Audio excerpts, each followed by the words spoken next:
Hey everybody, welcome back to Ready Steady Play. I'm here with another setup and rules video, this time for Last Bastion. It's here! Ooh, there we go! So, if you're not familiar with what the Last Bastion is, for some of you, it is the second edition of Ghost Stories rethemed for fantasy.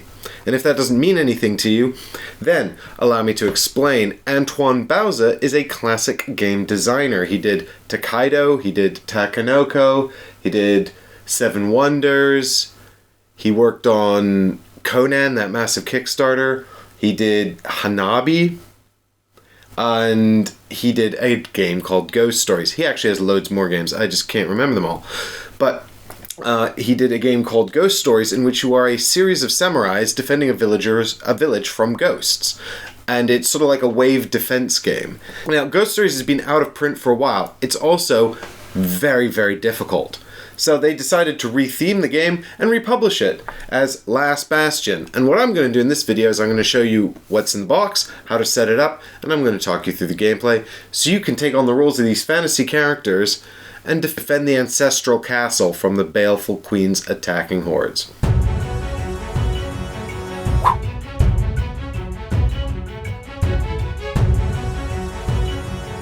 It's a 1 to 4 player game, and depending on the difficulty you're playing it on and the familiarity of the players with the game, I'd say it's anywhere from just under an hour to an hour and a half, maybe 2 hours, but probably not, unless you're playing 4 player on the hardest difficulty.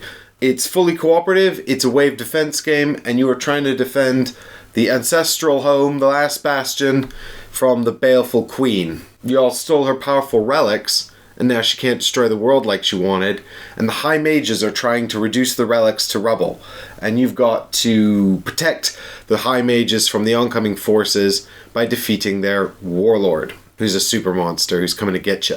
There might be more than one warlord, it depends on the difficulty you're playing on. 4 difficulty levels. So, if you want to skip to anything specific, you can find all the details in the description below. But if you want to know what's going on with this game, we're going to go through all of the bits now. We'll start with the components, and then we'll go through setup, and then the gameplay. And at the very end, I'll do a rundown of what all the different hero powers do as well. So, if you want to know more about the Last Bastion, stick with me, because we're going on an adventure. So the first thing we'll do is have a look at what's in the box. All of my stuff's already punched and set up and things. Whoop, here we go. So, we'll put this one side. We have the standard literature, which is of course a rulebook detailing all the rules of the game. We've got here a aid that shows you what all of the hero's powers do. Inside it's also got references for the action spaces in the castle. You've got Horde cards here. All the monsters have different abilities. This will tell you how those work. And on the back here, we've got areas where the monsters appear, and this will explain how they work as well. But don't worry, we'll cover all of that in the video, so you don't need to worry about it. This is if you want to keep track of your score as you attempt to play the game. You can check to see if you're doing better than you did before. We've got 4 sections of the castle, and these are going to fit together to build the Last Bastion. We've got 4 Horde areas, and these are where the monsters are going to be appearing as they assault the Last Bastion. We've got 8 player boards, and each player has a unique player power, so they're all asymmetrical. And you get a little name and class up here as well. So that's Sindara, the human paladin. And on the flip side, the wounded version. Oh, Elmer and Chestnut. So I'll go through all of these heroes at the end of the video so you can learn what all their special powers are. But you've got 8 different ones in the box.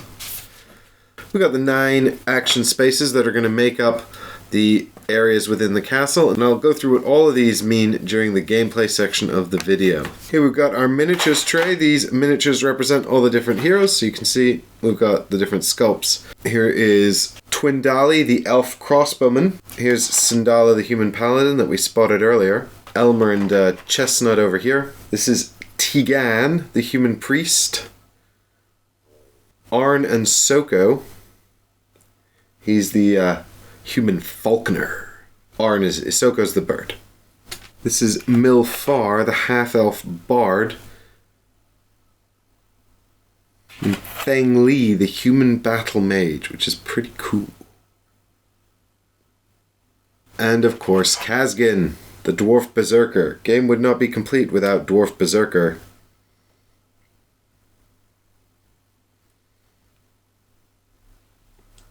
And then you've got the banner here. This is one of the this goes on one of the action spaces in the keep. You've got here the minecart full of explosives. Again, this is activated with an action space. It's a booby trap that blows up monsters. This is the net, another action space. This can be used to turn off monsters' powers. And then we've got Grasp of Evil tokens. Wow, pretty evil looking evil tokens. Faces in player colors. The Horde deck, 50 cards that represent all the monsters that are coming at the last Bastion. And they're in 5 different colors in there. No spoilers. 9 Warlord cards, but I'm not going to show you the other side, because no spoilers. Player aids, but you're not going to need these, because after this you'll be an expert. 3 white combat dice. 1 grey combat die. And 1 black corruption die. This is the bad one you don't want to roll. Oh. This is a banner that's used to indicate you can't currently use equipment. So we've got green equipment, which is some kind of poison flask bomb. And it should be noted that all of the equipment has a reverse side that corresponds to the monster type in that color as well. And this is for your color blind players. So that's cool. So there's your poison flask. We've got here the demon weapon, which is some kind of holy chalice or unholy chalice. The undead are defeated by the Holy Grail. Any evil assassins in the black color are defeated by poison arrows, of course.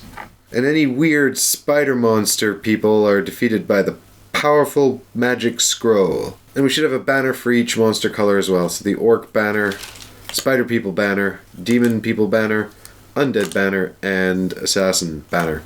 Now you should note that you should have 4 of each of these equipment tiles. That's very important because all of these components are component limited, with the exception of Grasp of Evil, because if you run out of these then you've probably lost the game.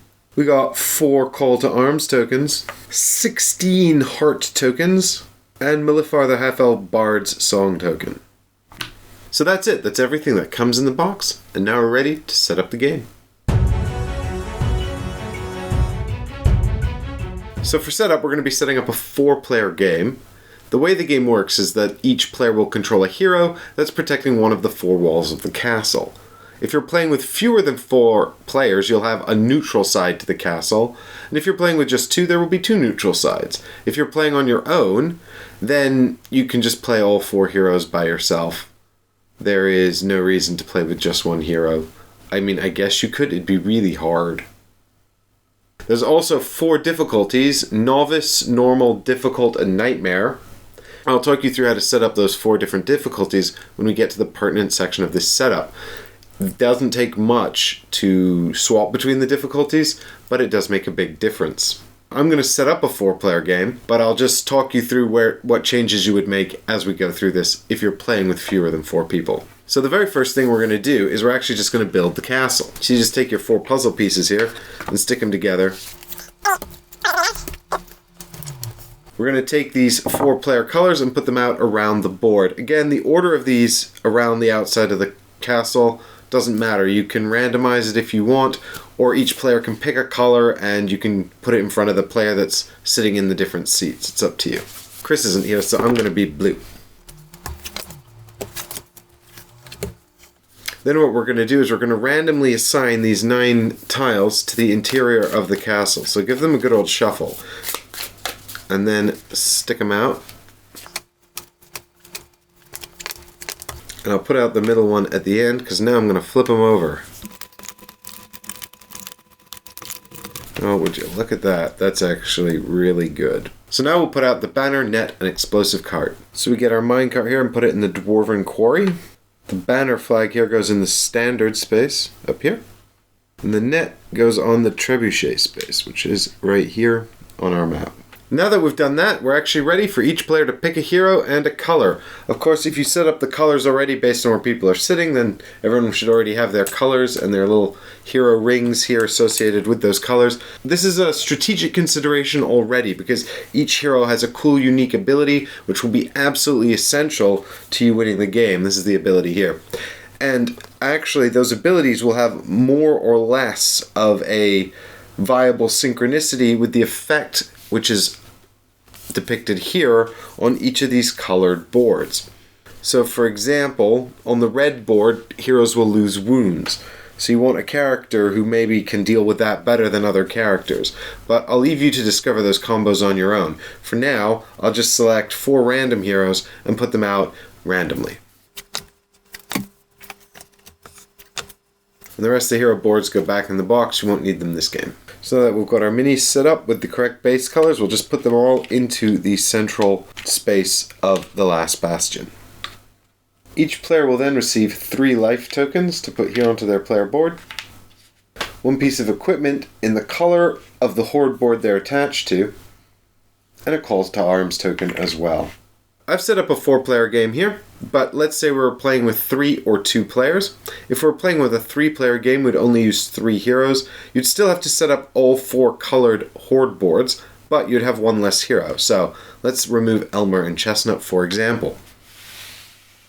You would then have what's called a neutral Horde board, and I will explain how the neutral Horde board works in the gameplay description. If we're playing a 2-player game, then we would just use 2 heroes, but the heroes must be set up opposite each other. So in this case, we'd have to move the green player, Feng-Li, so that our 2 players remaining are on opposite sides of the Bastion. So what we're going to do next is set up the Horde deck. Now, in a 4-player game, we're going to use all 50 cards. In a game with less than 4 players, we're going to take out 4 Horde cards per player that's missing. So in a 3-player game, if Elmer wasn't playing, we would use 46 cards. If Feng-Li was gone too, then we would use 42. Any cards that are not being used should be removed at random and set back in the game box. They're not in the game. Let's stick with our deck of 50 because we've got 4 players. Then what we're going to do is we're going to give our Warlord deck a shuffle here, and we're going to pick out a number of Warlords based on the difficulty of the game. If we're playing on Novice, we'll use 1 Warlord. If we're playing on Normal, we'll use 1 Warlord. If we're playing on Difficult, we'll use 2 Warlords, and if we're playing on Nightmare, we will use 3 Warlords. And what we're going to do is we're going to take a Warlord at random, and then we're going to take 8 cards from the deck here, 1, 2, 3, 4, 5, 6, 7, 8, and put the Warlord on top of those cards. If we're done, we can give this one another shuffle if we want, but if we're only playing with 1 Warlord card, then we'll just put the remaining Horde cards on top of that Warlord, and our Horde deck is set up. If we want to play on Difficult, we'll take another 8 cards, and we'll put those on top of this Warlord, and add another random Warlord to the deck. Then shuffle these, put them on top. If we're playing on Nightmare, you guessed it, we'll do another 8. Put those on top here, and add another Warlord. Give these a shuffle, put them on top. And then you'll have your deck made up and ready to go. You can stick the rest of the Warlord cards back in the box because you won't need them. Whatever difficulty you decide to play on, the setup is almost entirely the same with the exception of the configuration here of the number of Warlords in the deck. The only difference between Novice and Normal is that in Novice, in addition to the tokens everyone starts with, you also get to start with one of these black poison arrow tokens. So you'll just give one of those to each hero in the game. But we're not going to play on Novice, but we're also definitely not going to play on Nightmare. So I'm going to reset this to Normal, and then I will see you guys in the gameplay description of this video coming up right now. So we're all set up and we're ready to play. The Last Bastion is a fully cooperative game where each player is taking on the role of one of these heroes, trying to defend the castle against waves of enemies that are coming at you constantly throughout the game. You have to try and get through the entire deck of enemies until you fight the Warlord and then defeat the Warlord. This is the only way for the heroes to win. You might have to defeat multiple Warlords depending on the difficulty you're playing on. However, the heroes can lose in 3 ways. If a hero ever loses all 3 of their life tokens, then their board is removed from the table. Players can go to the Dispensary, which is this action space here, to revive a hero, and that hero comes back wounded. The most notable thing about a wounded hero is they lose their asymmetrical player power, which is a big deal because these are really powerful and important. We'll look at those at the end of this gameplay section. But the wounded hero is returned to the board, and they have 3 life restored, as well as a call to arms token. If they lose all 3 of their lives, then I'm afraid they are eliminated from the game. If all of the heroes are eliminated from the game, the heroes lose. Another way for the heroes to lose the game is if the castle fills up with Grasp of Evil. And I'll explain how that might happen, but imagine that monsters are all around the walls, flinging evil magic and firing off crazy evil siege weapons, and flinging this Grasp of Evil into the castle. This Grasp of Evil represents mighty evil weapons and magic. When it's flung into the castle, it will land on the action spaces like this, covering them up. If 3 spaces within the castle, and it doesn't matter where they are, ever get covered simultaneously, the players lose the game. I guess the castle has been sufficiently destroyed and the monsters swarm in and take it over. The last way the players can lose the game is if you get to the bottom of this deck. Now, the Warlord will come out, and you will have a chance to kill them, but if you're too slow and the deck runs out, then you're considered overwhelmed and lose the game. But fear not, brave heroes, because there is something that can be done about this. In fact, that's the whole game. What we can do about this in order to prevent it. So, the first thing you need to do is pick a starting player. For purposes of this demonstration, we'll make it Feng-Li, the green player here. And players take turns in clockwise order around the Bastion. So, we'll go from Feng-Li over to Kazgin, then to Elmer and Chestnut, and finally Sindara before back to Feng-Li. We'll just continue rotating through player turns until success or failure occurs. A player's turn is made up of 2 phases, a Horde phase and a Hero phase. In the Horde phase, the Horde on this board associated with the player's board will act and do things, and in the Hero phase, the hero can retaliate using movement and an act, which can be combat or one of these 9 action spaces. Now, there's not much point in the heroes doing anything until some monsters appear on the board, so let's go through a description of how the Horde phase works. On a player's turn, the first thing they'll do is go through their Horde board here and activate the cards in these 3 spaces. If there are no cards, then they immediately skip to this action down here. And what this little iconography down here means is that if all 3 spaces on this Horde board are full, do this. If they are not, then do this. And we'll look at what the Horde boards do here in a minute in this video description. What this means essentially is if the board is not full, draw a Horde card. So we'll take the top card off the Horde deck and examine it. So, in this case, it's a red card. There are 5 colors of cards present in this deck that match the 4 boards around the castle, and 1 black color. See, there's green, the goblins and orcs. We've got black, these are the assassins. Blue there, the cult of the weird. And yellow, who tend to be the undead. On a player's turn, when they draw a monster, they must place it onto the appropriate colored Horde board. And when you come to put the card onto this board, you can select any space on the board to place the card. Had we drawn a green card instead of the red card, we would place it here on our own player board. Again, in any of the available positions, that's a strategic decision. If we draw a black card, then we must play it on our own player board. If all of the spaces on your Horde board are full, then you don't draw a card, you move on to this action over here. But it is still possible that someone else on their turn might draw a card for your player board, so it's our blue player's Horde phase, and they've drawn the Stinky Swarm. Unfortunately, the green player's board is entirely filled with Horde cards, which means that the Stinky Swarm will be placed into any space available on the board. Note that this is the only time this happens. Now let's have a look at the monster cards in a bit more detail, because understanding their 3 effects is really important to understanding how the game works, and also how we cannot die. Monster cards can have 1, 2, or 3 effects on the card in any configuration. The first effect is called an entry effect, which means it occurs the minute the monster is placed on the board. It doesn't matter which Horde board they're placed on. Whoever drew the card and placed it onto the game board will suffer the effects of this card. In this case, the player would lose a heart. The middle effect is ongoing. This is the Grasp of Evil effect, and I'll explain this in a minute. The final effect is an exit effect, which means it takes place when the monster is defeated.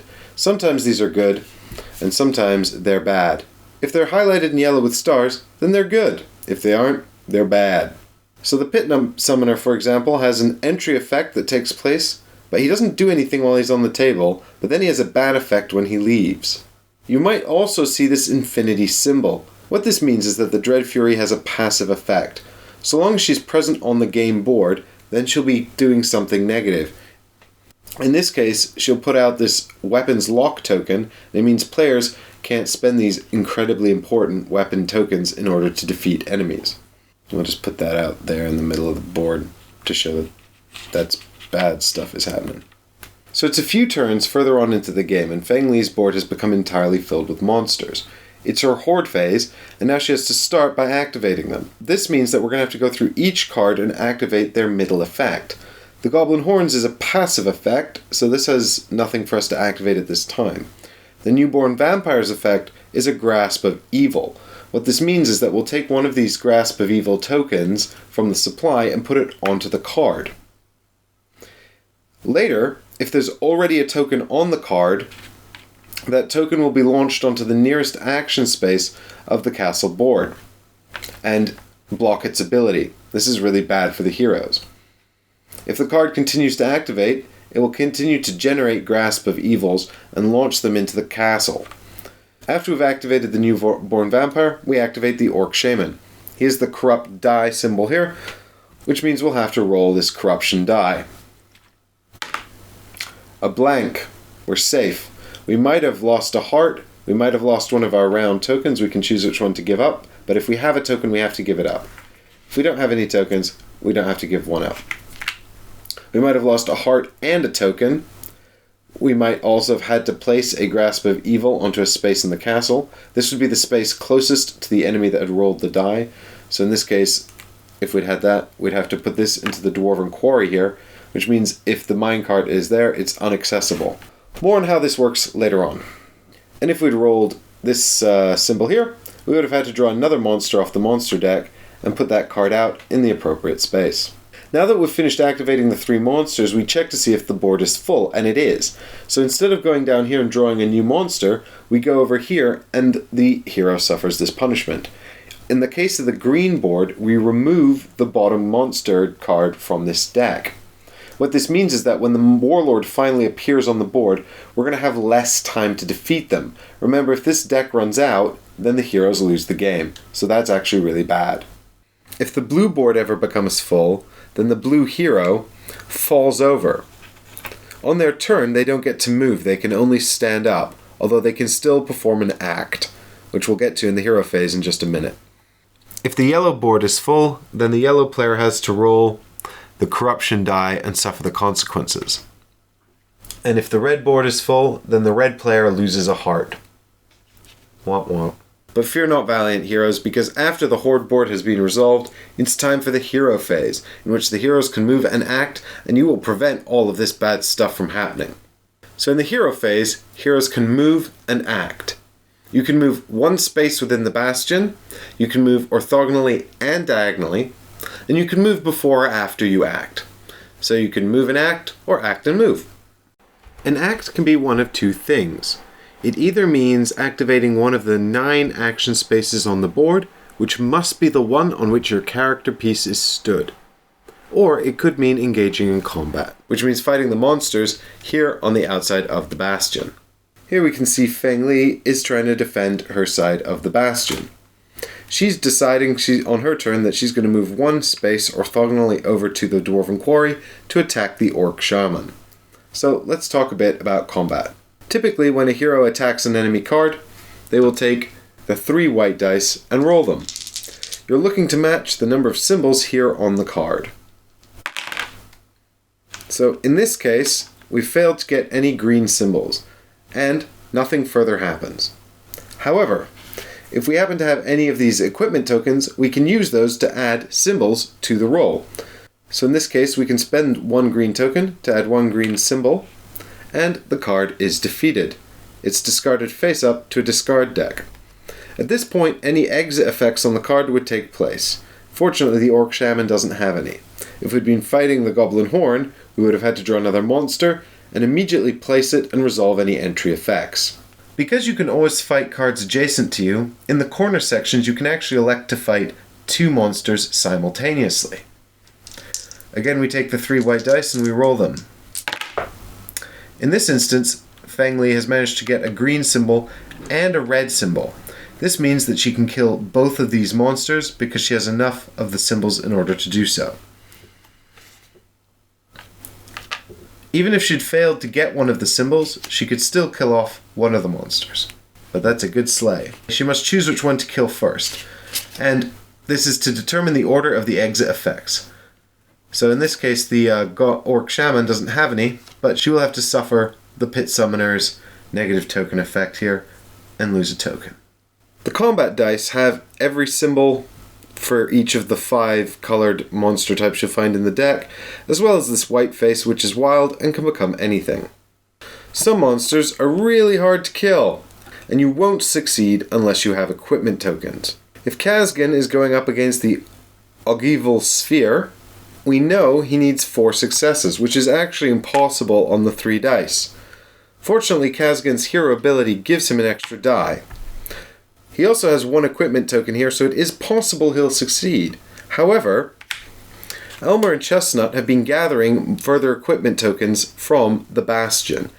Elmer decides to use their movement to move in here. On Kazgin's turn, when he does a combat, he can spend Elmer's equipment tokens as though they were his own. This is very, very important. Being able to share equipment tokens in order to succeed in difficult fights is a key to success. And that's all you need to know about combat, but you do need to know how to get more equipment, which is one of the action spaces here on the board. So what we're going to do now is we're going to go through all 9 action spaces, because it is critical you understand them in order to succeed at this game and not die horribly. So the first tile here we've got is the Tavern. Now a character can move on to any tile they want and choose to activate it instead of combat. So you must always make a choice about whether or not you want to do one of these actions or engage in combat instead. If you choose to activate the Tavern, then you can pick any hero on the board, yourself included. They'll regenerate 1 heart, and you can move them 1 space. It must be the same hero. But it's worth noting that the maximum number of hearts for a hero is not 3. A hero can actually have as many hearts as they can get. Just remember that the hearts are component limited, so if one hero takes all 16, then everyone else must be dead. This is called the standard space. When you come in here, you can hang a banner on the standard. There is a banner for each and every color available in the game. And when you hang up that banner, it counts as an automatic success in combat against every enemy of that color. So, in order to defeat the newborn vampire, we'd now only need 1 success on the dice instead of 2. If we had a black equipment token, we wouldn't actually need to roll any successes, but it would be nice. This is passive and ongoing until the banner is changed to a different color. The Dwarven Quarry allows you to place the minecart into any Horde space on the board. The next monster to spawn in that Horde space will immediately be killed, and the minecart will return to the Dwarven Quarry. This is a great way to get rid of a really tough monster before it spawns onto the battlefield, but you must commit to a color track. It should be noted that we've got up here next to the minecart this symbol of a Horde card with an X through it. This actually has a little crown on it, which indicates this is the Warlord card, and this is saying that you can't kill the Warlord with the minecart. That would be too easy. Below that, we've got Tomb of the Ancient Kings. Any player that goes in here and uses this action can give up 1 of their hearts in order to kill any one of the monsters around the table. Again, this can't be used to kill the Warlord. Here in the middle, we've got the Market. This is where the heroes will buy equipment. You roll 2 dice and take 2 tokens that match the colors. If you roll that white die symbol, then you can choose any color you want. 2 green for me, please. Here we've got the Divine Fountain. This allows you to move 2 Grasp of Evil tokens from anywhere on the board. And we'll go over Grasp of Evil tokens in a minute once I'm done going through these action spaces. But there are 3 potential locations for them, and you can remove them from any of those 3 locations with this action. Here we've got the Strategist's Tower.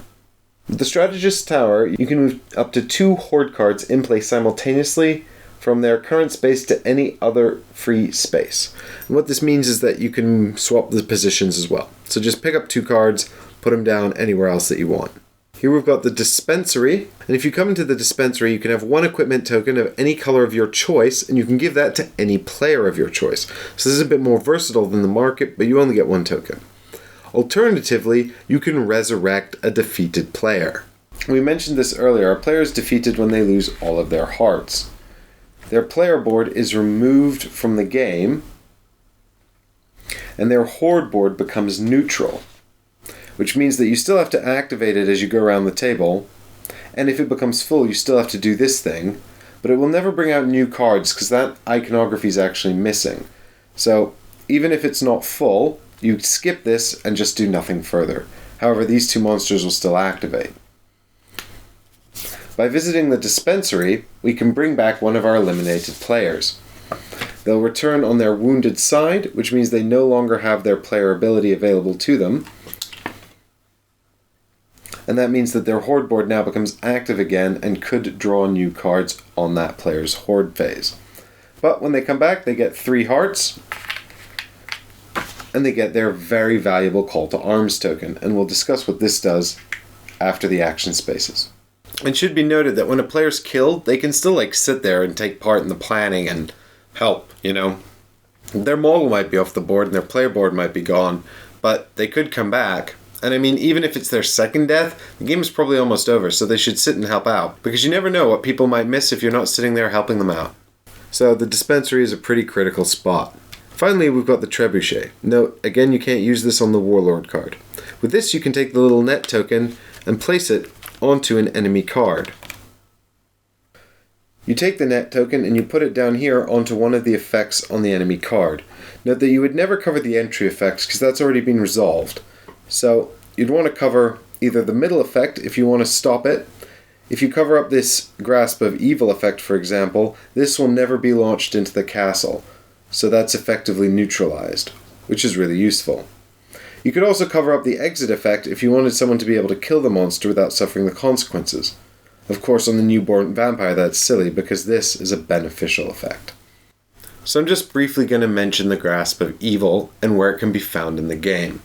So if you ever see this symbol, this means that these monsters will load up Grasp of Evil tokens onto their card, and if there's already one there, they'll launch them into the keep.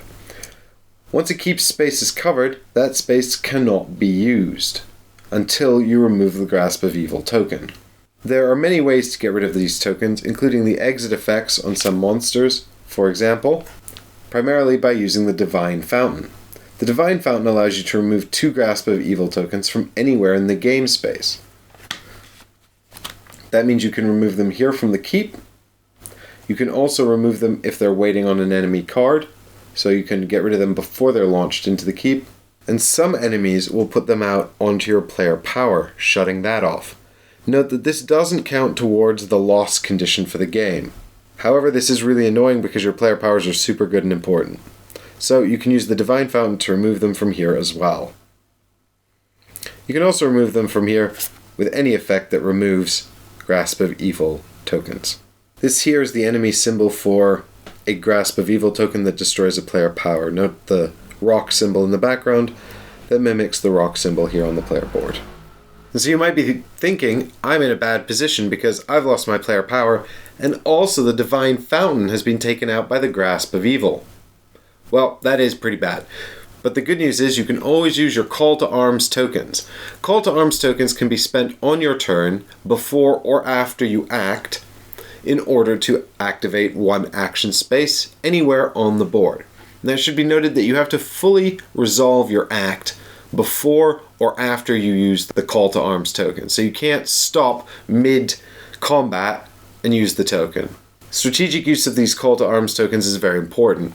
The other good news is that you can use them to activate action spaces that have otherwise been blocked.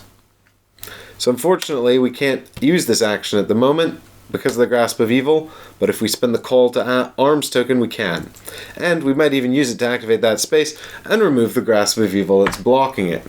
Once the Call to Arms token is spent, it returns to a common pool. There are only 4 available in the game, but it is possible for a hero to have more than one because you can get them from defeating monsters sometimes. And this means that, of course, if you've got 2, someone else is not going to have any because everything is component limited.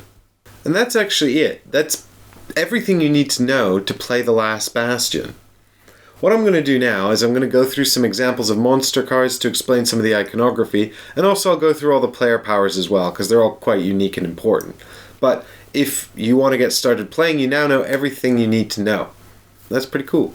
What I'm not going to show you is any of the warlords. Just note that they basically function the exact same way as regular monsters, with the exception that certain action spaces can't affect them. And they're like way harder. So Sindara the Paladin has a special ability that allows her to take the action on the space where she's doing a combat. So if she's over here in this space fighting the newborn vampire, she can also activate the Tomb of the Ancient Kings. She must activate the action space that she's fighting from. During Feng-Li's turn, she can reroll some or all of her combat die. So if she gets a roll that she doesn't particularly like, then she can just choose to reroll the ones that she doesn't like. She can also choose to reroll the corruption die. These are once per turn. Elmer and Chestnut can choose a hero, including themselves, to move. So this gives someone an extra move, or Elmer and Chestnut can move 2 spaces instead of 1. This is super good, and actually like way more useful than it seems. Mylfaar can place her enchantment token onto any Horde card around the board, and this includes warlords. While the token's there, their resistance is reduced by 1, so it will take 1 less symbol to kill them, and you can choose which one, which is really potent. She can also choose to move it if she wants, and when the monster dies it returns to her, but she can only place it once per turn. Twindalli can attack 2 spaces that are directly orthogonal to her at unlimited range. What this means is that if she stood here in the center of the keep, she could attack monsters in this space, or this space and this space, or this space and this space. You get it, right? Any orthogonally adjacent monsters at unlimited range can be targeted by her because she's got 2 crossbows. Teagan can forego his movement to remove a grasp of evil from anywhere in the play area. So instead of moving, he could remove it from a hero board, one of the action spaces on the Bastion board, or even one of the Horde cards as well, which is really super useful. On Arne and Soko's turn, at the beginning of their turn, they automatically generate 1 equipment token of any color. In Kazgin, we already looked at, he gets to roll the grey die in addition to the 3 white die, so he's always got an extra combat die, and he can ignore enemy leave effects if he wants. So those are our heroes. As you can see, they're pretty powerful. We're going to have a look at some monsters now. So let's pick out some cool monsters, and I'll go through a few of their effects.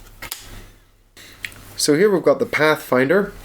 When he enters play, immediately draw another Horde card from the top of the deck, and also resolve that. Furthermore, so long as he's in play, everybody only gets to roll 2 white dice, which sucks. So kill him quick.